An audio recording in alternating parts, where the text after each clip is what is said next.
restraining order with how it was clinging to him. The breeze carried the scent of freshly cut grass mingled with a rich, wild cedar that was purely Hudson. Ugh, now I was scenting him like a cat in heat. I sighed and leaned back. He has enough shifter honeys to keep him occupied. I'm simply a challenge. He doesn't want me. He wants to prove he could have me. So cynical, Rebecca murmured. She was right. I was cynical. Cynical kept you breathing. My last relationship ended in my torture and permanent maiming. It was bound to leave its psychic mark. Hudson knew my history, yet he pursued me all the same. "Incoming," Maggie said before jumping up and running into the house. The front door slammed behind her. Maggie was a bobcat shifter who'd arrived to me alone, afraid, and abused. I'd offered her safety, a roof over her head, and food. In return, she helped to run my bed and breakfast home for the supernaturally inclined. Watching her emerge into a butterfly was worth it. But Hudson terrified her. It wasn't his fault. He'd outlawed the arranged marriage her father was forcing Maggie into, but while her mind had caught up, her heart hadn't. I winced as he breached the ward, my magic pulsing around him, assessing his threat and allowing him through. No murderous thoughts from the principal today. Lucky me. "You moved the ward boundary?" Rebecca asked. With us being the new popular shifter hangout, I had to, or suffer with permanent migraines.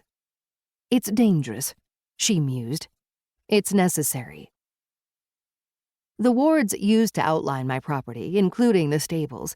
Now they looped around the main house and gardens, but excluded the main gate and stables, so the shifters were able to traipse back and forth as they pleased.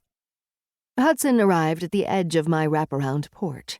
The barrier was 7 feet off the ground.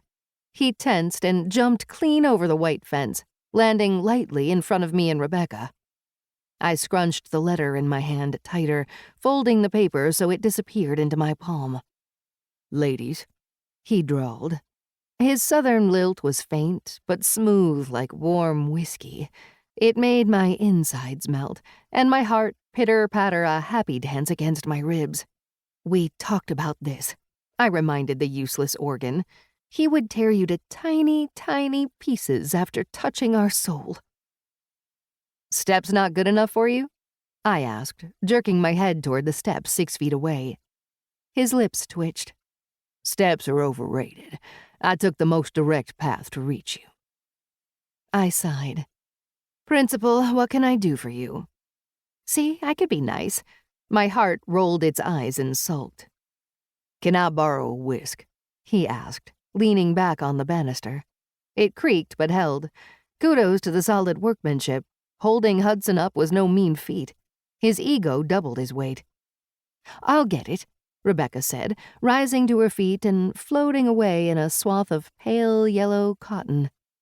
She was ethereal, timeless, classic. Rebecca was a vampire princess and conducted herself in a regal manner that was bred, not learned. "What does the principal need a whisk for?" I wondered. Hudson grinned.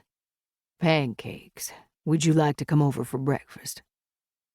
I opened my mouth to decline. This was also a game. He came to ask for something. Sugar, flour, a whisk, invited me for a meal, and I politely declined the offer. The paper in my hand tripled in weight, and I pressed my lips together. If I had breakfast, I could report back to my grandmother, and she would see I'd done my duty. "I make fabulous pancakes. Blueberries are my specialty," he ventured, sensing my hesitation. "Fine." He blinked and folded his arms. "Fine." I gazed up at him, the sun haloed around his head in the cloudless sky. "Fine. I'm a sucker for blueberry pancakes, and if I come this once, you can leave me alone for a month." He grinned. "A week at most, and I'm sure we can upgrade fine to exceptional." I rolled my eyes. Let it go. I'd once informed him the man who stole my heart would have to be exceptional. He'd been making a big deal out of it ever since. Rebecca opened the front door and brandished a shiny metal whip.